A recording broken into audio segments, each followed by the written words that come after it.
Welcome to It's All Your Fault on True Story FM, the one and only podcast dedicated to helping you identify and deal with the most challenging human interactions, those involving someone who may have a high conflict personality.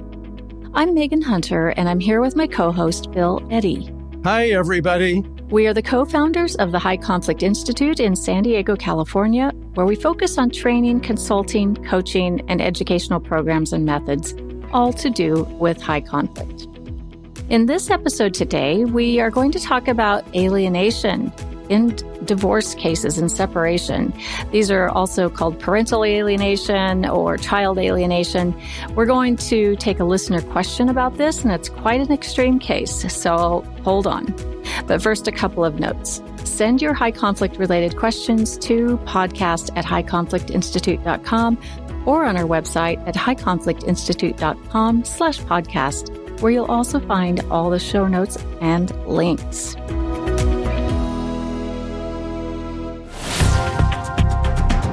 This is going to be a really interesting and fascinating episode, I believe, because the topic of alienation seems to be one that is growing.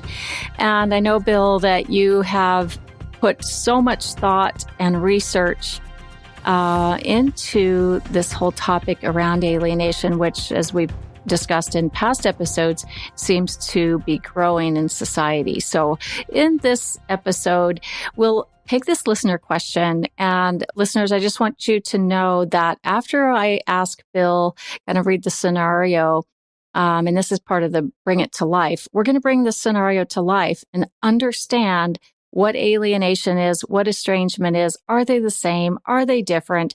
What do we do? Most importantly, what do we do, either as professionals or as the parent involved in it, or even as the child?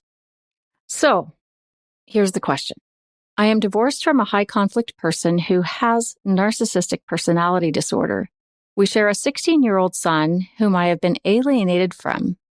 I won't go into the full history of the abuse from the other parent here, but things came to a head in 2022 when the other parent came to my home and ended up shooting my husband in front of our son and shooting into our house. Afterwards, the other parent took our son and wouldn't allow him visitation with me. I have been divorced since 2009 due to narcissistic abuse and have been being punished by the other parent ever since. My attorney says this is the worst case of parental alienation he has ever seen.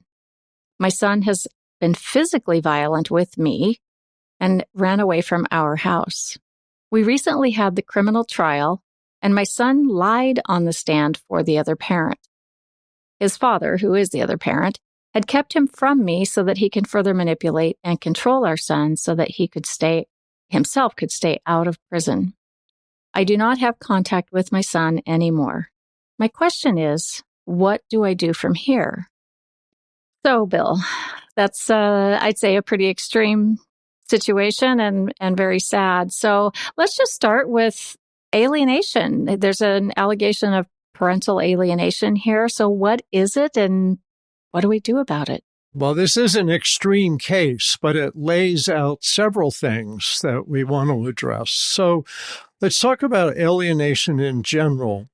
When a child is alienated from a parent, they resist or refuse contact with that parent, not because of something that that parent, in case mom, has done. And by the way, I want to say we haven't met this person. We don't know all the details. So we're speaking in a general sense about this situation, which just sounds horrific. So if the son doesn't want to see the mom and sees dad as just wonderful and correct on everything and all of that, we call that alienation or parental alienation or child alienation. But I want to back up a little bit and say that's one possibility. A second possibility when a child resists or refuses to see a parent is what we call estrangement. And that means the parent who's being rejected has done something. If that were the case here, And there's no evidence of this. But if that were the case here, it would be because mom was doing something. Mom was violent. Mom was engaged in child abuse, domestic violence, or whatever, emotional abuse. And that was why the child was resisting contact. These are two kind of opposite reasons for children to resist contact. And it's a very controversial issue in family courts today around divorce because it does appear that more children are resisting contact. And what happens in court is there's a big argument over whose fault it is. Well, let's take a scientific approach rather than a blame approach and try to understand what may be going on. With estrangement, child resists contact because they're afraid of the parent. They're afraid of being physically abused. There may be too much emotional intensity. I've had several of those estrangement cases where a parent with a personality disorder is just too emotionally intense. For example, I had a case with a father who'd been diagnosed with borderline personality disorder. And he just constantly burst into tears, yelled, etc. And the son just was too intense, and he wanted to be mostly with his mother. And that's what ended up, although she really reinforced having relationship with the father, which, she made sure the boy went and spent time with father. So that's estrangement. Another case, a father tried to strangle the mother. A new spouse, and the child saw this. 8-year-old girl saw this. And so she resisted contact with that father out of fear that maybe she'd be strangled someday. And people may not know, but strangulation is the greatest indicator for eventual spousal murder. It's like a 10 times better chance because it can happen so quickly. It doesn't involve finding a weapon or a gun or something. It can just be so impulsive. And that's why we talk about personality disorders, so impulsive. So that's estrangement. Alienation, on the other hand, is when a parent is constantly bad-mouthing the other parent, may interfere with that parent's time, and may basically undermine that parent's relationship with the child. And if they can get the child to be with them most of the time or even all the time, then this becomes more and more intense, and the child really absorbs that parent's view of the universe. Now, I'd like to make an analogy that some people may find uncomfortable, but in terms of social dynamics, it makes a lot of sense. And that is that the child is experiencing what people experience in a cult, where you have an emotional leader with messages about, I'm the good guy, we're the good team, be with us, and the people out there in the world, you can't trust them, they're evil, they're horrible. So that intensely emotional cult leader defines the inside and outside of the cult. Well, that's similar to alienation, where one parent is defining who's good and who's bad, and they make out the other parent to be evil. In the case you're describing, Megan, the son was so much on the father's side that when the father committed a terrible act, sounds like shooting the mother's new husband, fortunately, it sounds like he survived, but that the son would lie on behalf of the father. And frankly, that's not unusual, because when a child is so alienated, they've bonded so tightly with, in a sense, the cult leader, that they will do anything for that person.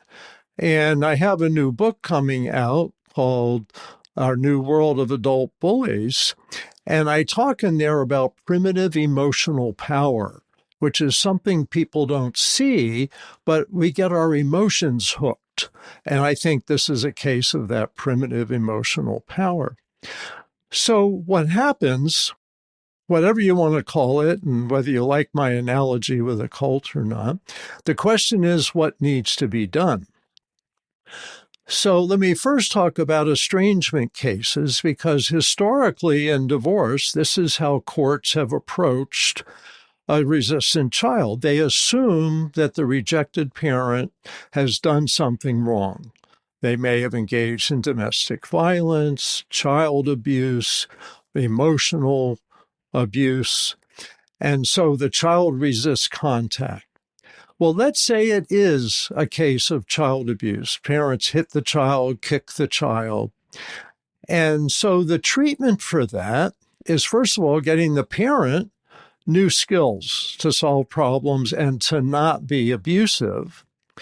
And then to have parent-child counseling that's step by step eased into so the child feels comfortable being around the feared parent as the parent learns these skills and the child starts to get more comfortable with that parent. Maybe it's domestic violence, and the parent has to go to a domestic violence, program, or weekly meetings for 52 weeks, and step-by-step counseling with the child, supported by the other parent. In a sense, it's called reunification, but it's actually a new relationship because the parent is learning new behaviors. So that's how you treat estrangement. That's how courts tend to treat all resistance. Now let's look at alienation. The treatment for alienation is quite different because the problem isn't the rejected parent's behavior. It's being isolated from the rejected parent and being exposed to this repetitive bad-mouthing emotions and isolation, interference, by a parent engaged in alienating behavior. So the treatment for that is that the child is ordered back into the home of the rejected parent and has restricted contact for a period of time. Maybe, ideally it's 60 to 90 days. And during those 60 to 90 days, that parent is getting counseling on eliminating alienating behaviors and learning healthy communication, conflict, boundaries, having emotional boundaries with the child, etc. When the child's back with this parent who isn't the cause of the problem, usually within 24 hours, the child's back to their normal relationship. People are astonished by that. But if you understand how cults work, that's exactly the same thing. Is when people are in a cult, they have to be removed from the cult and then back with their family, back with their people, and then they become back to normal. And in my new book, I talk about the case of Patty Hearst, which was one very much in the public eye in the 1970s. She was kidnapped by a cult that was anti-America and basically wanted a revolution and held up banks to fund themselves. And Patty Hearst, who was about 20 at the time, became an enthusiastic revolutionary while part of the cult, while under their thumb. Then police got involved. She was arrested. And she had adopted the values, and then she stopped having those values. And this is 40, 50 years ago, and she never, ever returned to those values. But for the period she was under the influence of the cult, she was a revolutionary, and she ended up going to prison for armed robbery and things like that. Fortunately, no one was killed. So that's the analogy. And I can talk more specifically about this case, but that's the basic idea, that you have to have a different approach. The step-by-step approach to overcome alienation doesn't usually work because they're still influenced by the alienating behaviors of the favored parent. And over again, we've seen failures to treat this. And it's sad because it's so treatable. So that's my brief explanation of alienation.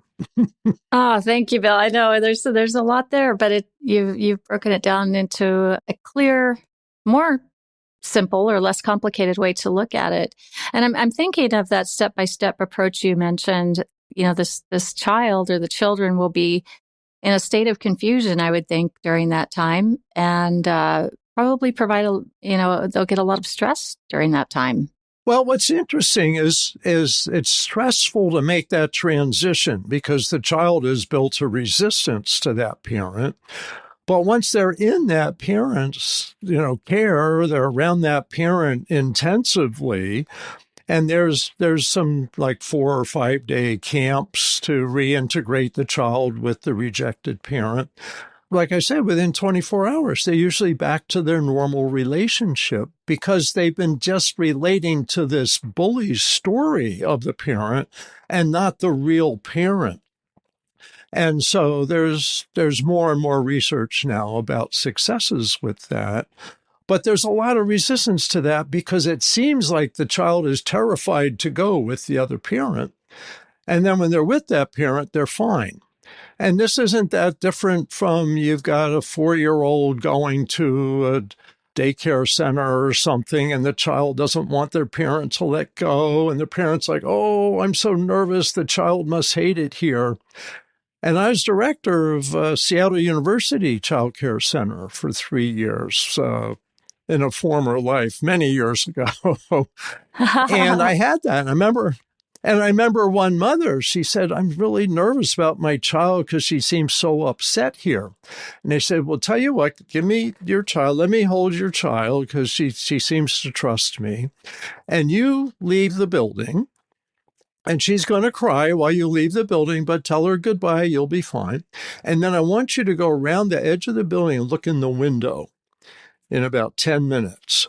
So I calm the child down. We go to the group she's in. She's happily playing. And 10 minutes later, I see mom looking through the window, kind of scratching her head, seeing her daughter having a wonderful time. So it's anxiety about a feared situation that goes away in the real situation. And that's what we see with alienation. When the child's in the real situation with a parent who's usually pretty normal, then they become normal. But it's that transition, and a lot of professionals, certainly a lot of favored parents, aren't willing to go through that transition to where the child's there and they learn skills. And you reintegrate the favored parent so that 90 days later, you start having a normal balance, and the parents often share 50-50 after that. So I do have a question, Bill, and it's about, the isolation of in a cult, right? A cult leader typically will isolate their cult members. And the more you're in isolation, the more you can influence that person. And I think what you're saying here is once that child is taken out of that isolated environment where they're so controlled and manipulated and they're exposed within 24 hours or so, start having just unique exposure to the rejected parent, they see that that parent is not so evil. Does that make sense, this isolation piece? Yeah, it's like really two different people. There's the story of mom as whatever bad person this father has told the son, and then there's real mom. And those are two totally different stories. The story of mom is all or nothing. Mom is evil. It's emotional. It's dangerous. I'm your hero. I will save you from evil mom. And you have to think about this father. He came over and shot mom's new husband. I have never heard of that. That's an extreme, extreme case. I'm so glad that he survived that. But this person is out of control. This person is impulsive. This person has all or nothing thinking. This person lacks self-discipline, self-control. And just verbally, the son being exposed to that. But that's very much like a cult. It's the story I talk about Patty Hearst. They were armed robbery. If this son is going, hey, my dad shot my mom's new husband. Hey, that's cool. There's something severely, severely wrong here. But that's how bad it gets in a cult. And that's, I guess, how bad it can get in an extreme alienation case, that the child really goes with the aggressive person and is blinded to the reality.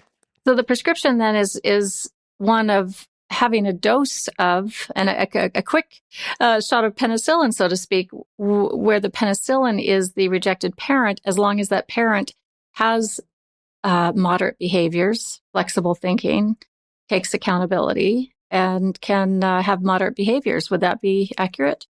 Yeah. In other words, the case has to be investigated. And this case sounds extreme. So if son resists contact with mom, you got to figure, did mom do something ever? Well, most cases, you've got one person that's extreme and one person that's reasonable. Sometimes you have two extreme people. But in this case, it doesn't sound like there's a history of mom beating the child or emotionally screaming all the time at the child, reasons the child would resist mom. And the child's been away from mom for, what's that, at least 2 years? Something like that. And so you have to make sure mom's okay. Mom's usually okay in this case. And so you put child with mom without dad's influence for a period of time. That's why the step-by-step doesn't work, is you keep getting mom and the story of mom mixed up. And the child's getting programmed. And I want to really say this isn't a conscious thing. I really think people engage in alienating behaviors because of their personality, and they may be born with it, early child abuse or indulgence, all of that. I don't blame people. I want to solve these problems. And sometimes they require time away from that parent for 60 to 90 days so that the child really can get back to the reality. That's hard to do these days. Judges are uncomfortable doing that. Lawyers are uncomfortable. Therapists are uncomfortable. And yet that's what works. If you would say, well, my 20-year-old daughter's in a cult and doesn't want to talk to me, and I'm her mother or her father, what should I do? They don't say, well, we're going to have 1-hour visits once a week with you, and I'm sure she'll turn around. No, that's the thing about cults. Like you said, they're isolated. They get cut off contact. That's a key part of how this stuff works. It's primitive emotional power, which only works if you can prevent contact with the other real person. So let's take a short break, and we'll come right back and we'll dive into the question.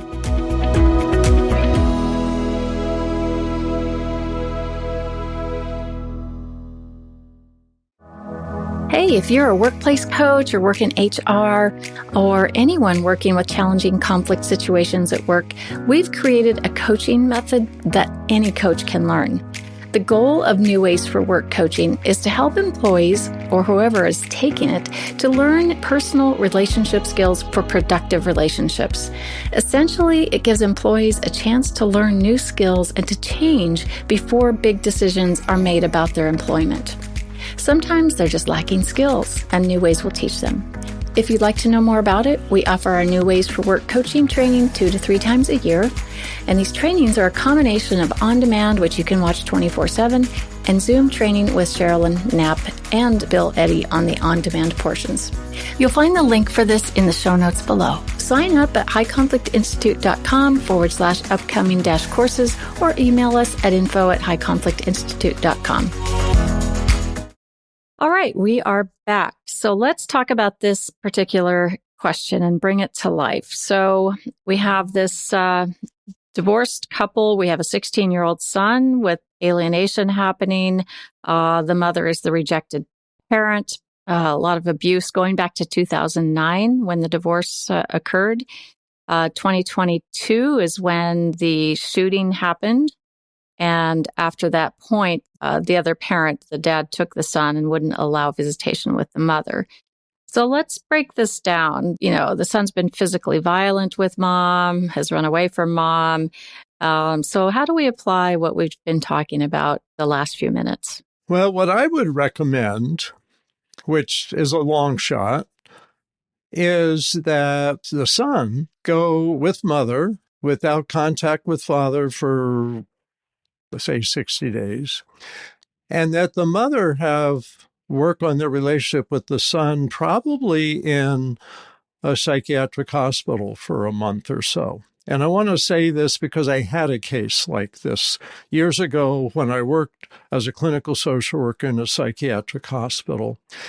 Now, it wasn't as extreme, but here's the dynamics that seemed to make a difference.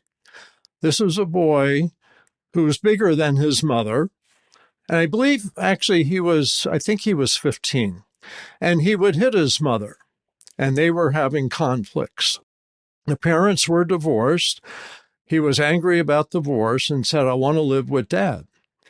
He was living with his mom, who he was hitting, and then mom had him admitted to a psychiatric hospital to work on this behavior problem. He was getting into fights with other kids.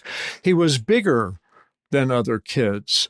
And it was like, now's the time we got to deal with this. So if people are offended that I recommend a psych hospital for this, I do because it worked. In this case, the boy was in the hospital about 30 days. He had activities and he had to restrain himself. He got in fights with other kids and he had consequences and he learned to restrain himself. He had sessions with his mother at the hospital and they worked on their relationship, how to communicate if he's upset about something. And he learned how to live. He learned good values. But here's the key. Is then they started having meetings with dad, and then dad and mom and the boy. And what dad became able to say is, you're not going to live with me. No matter how badly you treat your mother, you're not going to live with me. We're going to have, Wednesday overnights and alternate weekends. But your behavior is not going to get you to live with me. And the boy got the message. The father was firm with that message, and the mom was firm with that message. And like I said, it was about 30 days in the psych hospital. He's released, living with mom, getting along with mom. They still have family counseling. And dad was supportive of that. There was no court involvement. The divorce had already happened a year before. In this kind of case, you're going to have to get court involvement because you got an out-of-control father who needs to be in a treatment program, if not in prison for a while because of shooting the husband, the new husband. So think of all this in terms of dynamics. Don't think of this in terms of good guys and bad guys. I see alienating behavior as mostly unconscious. And it's mostly emotional and it's transferred emotionally. It's primitive emotional power. So what we have to do is look at how do we treat each person and how do we get everybody on track. The father is going to end up in prison for life if he doesn't get some kind of treatment for this behavior. He's going to kill somebody someday. The son is going to be violent with women, and someday he may kill somebody. Get the family some help now. And don't turn it into arguments over does alienation exist and stuff like that, which is people are arguing a lot about these days. It exists and we have to treat it and we can, and there's no bad guys. We just have to take the steps.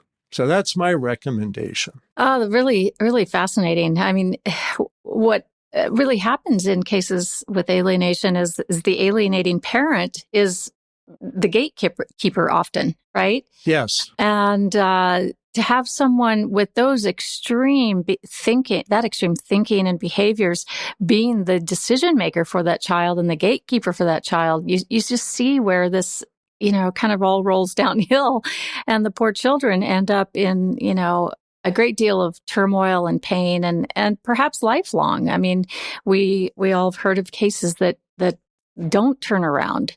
So, Bill, let's talk about the child. What would you say the likelihood of someone, a young man who is 16, 17 years old and has been dealing with this for more than half of his life, if he can get some help, let's say it's not a psychiatric hospital, but it's maybe some type of counseling, if he's just with the rejected parent who now is in his life, and access to the other parent is limited or non-existent, what are the chances of healing and having future healthy relationships and healthy behaviors? Well, I think the key is getting the previously favored parent involved in counseling with the child. So we don't want to teach the child all or nothing thinking as an answer to all or nothing behavior. And that's what alienation is the child adopts a parent's all or nothing view of the world and of the other parent. We don't want more high conflict parents.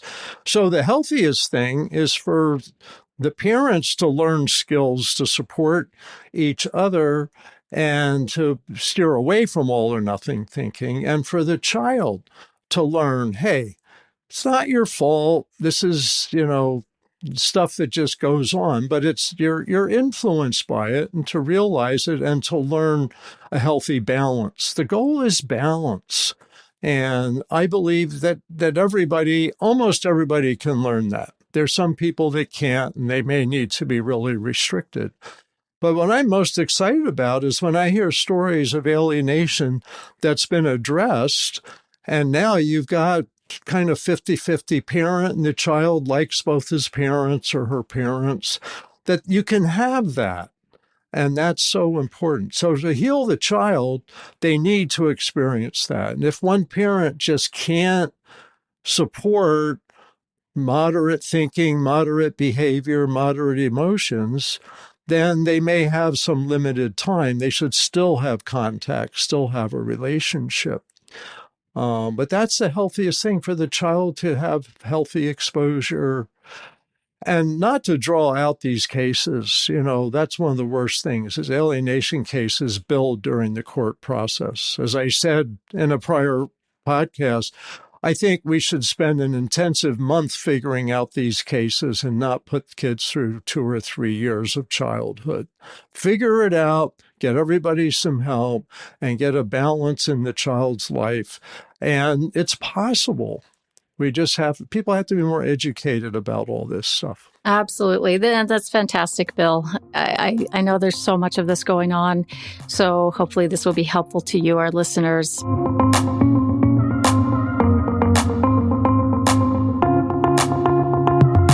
Please write in any questions you have or thoughts about what we've talked about today.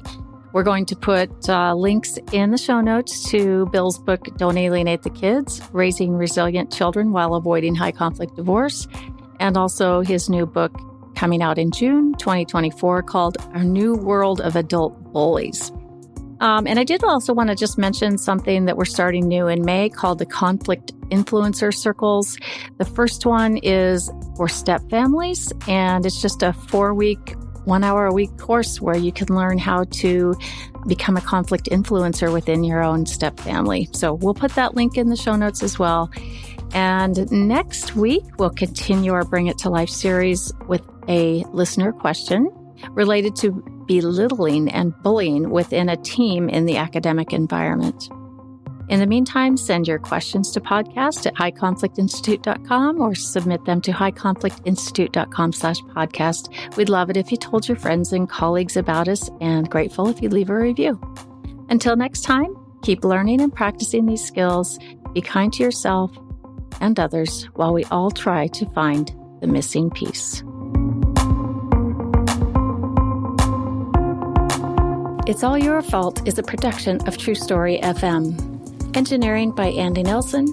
Music by Wolf Samuels, John Coggins, and Ziv Moran. Find the show notes, and transcripts at truestory.fm or highconflictinstitute.com/podcast. If your podcast app allows ratings and reviews, please consider doing that for our show.